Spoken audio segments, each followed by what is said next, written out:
وابیو سنو تواڈے ابے دی خبر جس کے نام پہ آپ لوگ وابی ہیں، محمد بن عبد الوہاب المتوفا 1206 ہجری، ان کے 6 بیٹے تھے.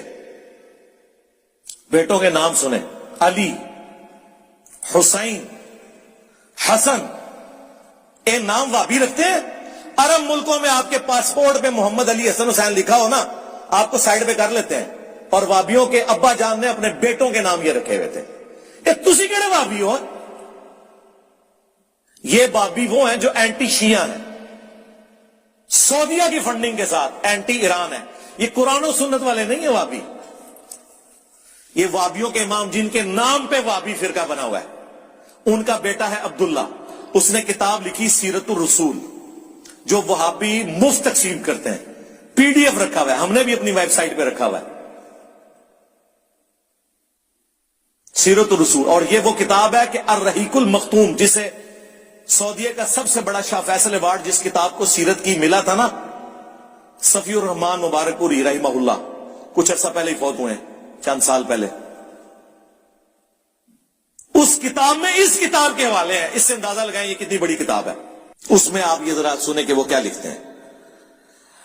لکھتے ہیں کہ حضرت معاویہ رضی اللہ تعالیٰ عنہ نے اہل شام سمیت سیدنا علی کی بیعت نہیں کی، پھر ان کی صرف مخالفت ہی نہیں کی بلکہ ان پر قتل عثمان میں اعانت اور اس پر رضامندی کا الزام لگایا کہ عثمان کو علی نے مروایا، نعوذ باللہ. اور جس کے بیٹے حسن و حسین عثمان کے دروازے پر رضی اللہ تعالیٰ عنہ علیہ السلام کھڑے ہوں ان کی حفاظت کے لیے، ان کے اوپر الزام لگا رہے ہو. وہ کہتے ہیں الزام تو لگایا مگر اللہ نے سیدنا علی کو اس الزام سے بچا لیا. یہ میں نے کبھی کہا ہے؟ ان کا وابیوں کا ابا لکھ رہا ہے. اور جواب چاہیے تو ابے دے بارے فتوا چاہیے. نیم رافضی لگایا ہوا ہے. ناسبیو آدھی حدیث بتائیے جی مولا علی نے فرمایا میری وجہ سے 2 فرقے جہنم میں جائیں گے اور 2 گمراہ ہوں گے، ایک میری محبت میں غلوف کر کے، ایک میری دشمنی میں. محبت والے وہ جی رافضی تے دشمنی والے اللہ معافی دے ابا. ہاں وہ ساڈے شہزاد بھائی کہندے نے اپنی لینگویج. انہوں نے ایک اہل حدیث کو کہا نا کہ یہ حدیث ہے، ویسے اس کی جو مرفوع حدیث ہے وہ ضعیف ہے لیکن موقوفاً درست ہے، مولا علی کا قول. تو اس نے کہا اچھا یہ محبت میں غلوف کرنے والے تو رافضی ہیں، تو یہ دشمنی میں غلوف کرنے والے کون ہیں؟ انہوں نے کہا اللہ معافی دے آپا اسی اہل حدیث، اسی دیوبندی بریلوی، اسی سنی. یہ میرا گولڈن کوڈ یاد رکھیے گا. لا آج اور لے لو. یہ ہو ہی نہیں سکتا کہ دنیا میں کوئی شیعہ ہو اور اس کے اندر رافضیت نہ پائی جاتی ہو، اور یہ ہو ہی نہیں سکتا کہ دنیا میں کوئی سنی ہو اور اس میں ناسبیت نہ پائی جاتی ہو، الا یہ کہ اللہ کسی کو بچا لے، سنی اور شیعہ دونوں میں سے. اور الا یہ کہ وہ ہمارے ساتھ اٹیچ ہو. ہاں ادھر اللہ کے فضل سے بالکل جو جس کا توحید بھی قرآن کی بیان ہوگی، ایاک نعبد و ایاک نستعین.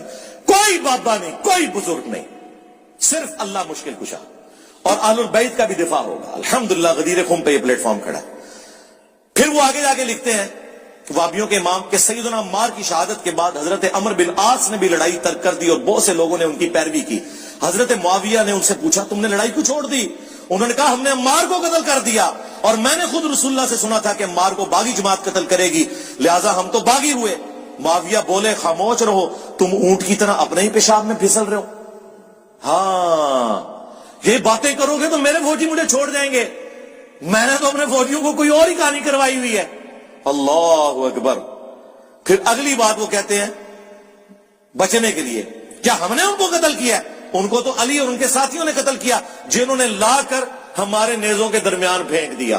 جی یہ محدثین کہتے ہیں کہ پہلا بندہ جس نے اپنی غلطی کی اتنی باطل تعویل کی ہے نا وہ یہ بندہ ہے. اور یہ حدیث مسند احمد میں بھی موجود ہے، یہ وہاں سے انہوں نے نقل کیا ہے. لیکن کمال ہے اس کے اوپر جو مولا علی نے جواب دیا نا وہ پھر انہوں نے نقل کیا صاحب. مولا علی نے پھر پھکی دی ہے.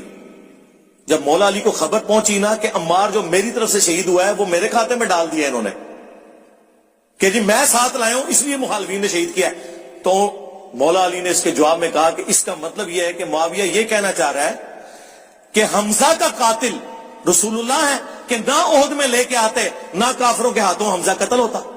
کڈی وڈی پکی ہے، مولا علی بھی پکیاں دے سن. اور اس سے یہ بھی پتا چلا کہ اس طریقے سے اس لہجے میں بات کرنا گستاخی نہیں ہوتی. یہ نہیں ہو سکتا کہ آپ کہیں کہ رسول اللہ کی توہین کر دی، کہ رسول اللہ کو قاتل کہہ دیا حمزہ کا. وہی سمجھانے کے لیے جملے بولنے پڑتے ہیں. یہ میں آپ لوگوں کو ایک علمی پوائنٹ دے رہا ہوں. ویسے ایبسولوٹلی تو آپ نے کہنا تھا کہ حضرت علی نے یہ فرض کر لیا کہ قاتل حمزہ جو ہے رسول اللہ ہے. نہیں، سمجھانے کے لیے فرض کیا ہے جو قرآن میں آیا. قل ان کان للرحمن ولد فانا اول العابدین. اے نبی تم فرماؤ اگر رحمان کا کوئی بیٹا ہوتا سب سے پہلے میں اسے پوج رہا ہوتا. تو اس کا کیا مطلب ہے کہ اللہ یہ کہنا چاہ رہا ہے میرا کوئی بیٹا ہے؟ نہیں، سمجھانے کے لیے. اسے کہا جاتا ہے تعلیق بالمحال. محال بات سے مثال ایسی بیان کرنا جو امپاسبل ہے.